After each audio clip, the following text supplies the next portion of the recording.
Hi, Vicky.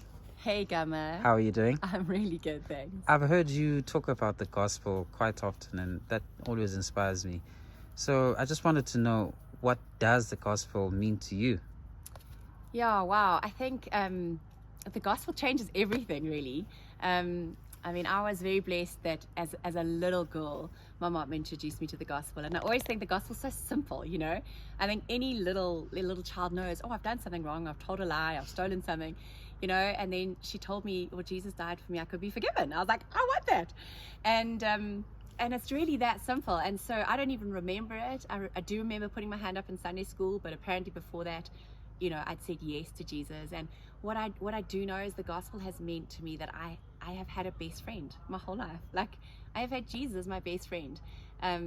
You know, and I guess because I know when Jesus died, the curtain was torn, and it meant that we could come from the outside into his presence. And yeah, just by his grace, I've been able to, from a little girl, be able to sit with Jesus out in the garden, you know, write letters to him, sing, pray, read my Bible, learn things. And you know, it's almost like falling in love. Hey, it's not an exact science. Everybody's story is so different, but my story was that as a little girl, I was able to be magnetized to Jesus.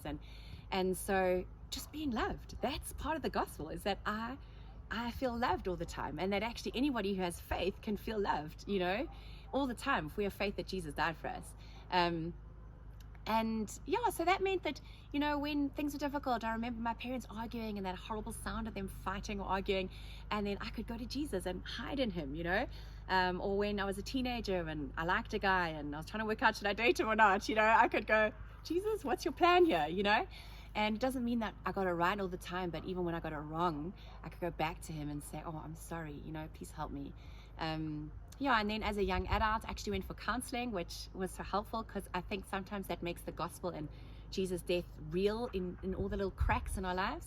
And so, yeah, I figured out more grace. You know, I grew up under great parents, but my dad didn't have a revelation of the gospel, and so maybe it was harsh sometimes, and sometimes I could think Heavenly Father was harsh. And I understood through the counseling that no, my Heavenly Father loves me all the time. So yeah, the gospel is meant to be completely loved all the time.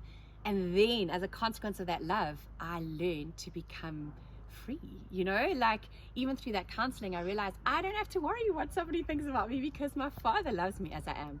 And so I think so often our trauma is because we're trying to be someone else, you know, or I'm trying to fit in, or I'm trying to be a good person, and slowly I became more and more free to just be me. And that's what I love about walking with Jesus. Like, he loves me and I'm free to be me. And it doesn't mean it's always easy. Sometimes he asks me to do hard stuff, but or sometimes I sin or mess up, but just always being loved and always having him to run to. That's for me how the gospel has impacted my life, and yeah, the freedom to be myself.